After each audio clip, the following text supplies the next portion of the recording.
একটা অ্যাক্সিডেন্ট হয়েছে। সাথে সাথে জায়গাটার নাম হলো কাকড়াছড়ার কাছাকাছি, কাকড়াছড়াই।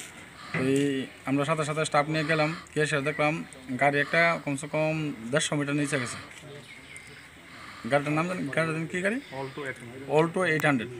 তারপর আমরা সাথে সাথে স্টাফ নিয়ে সবাই নামলাম, নেমে দেখলাম একজন জীবিত, একজন মোটামুটি কিছু ভালো আছে। তার সাথে সাথে হসপিটালে নিয়ে এলাম, কাজ টাজ করে আমরা। তারপর একজনটা দিয়ে এসে আরেকজনটা গিয়ে ওখানে গিয়ে আবার আনলাম।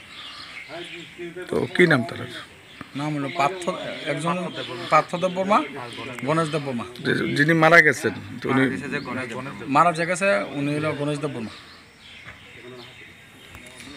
কে গাড়ি চালাইছে কিছু জানা গেছে? হ্যাঁ, এটা কিছু করতে পারেন। গাড়ির নাম্বার? গাড়ির নাম্বারটা আছে একটু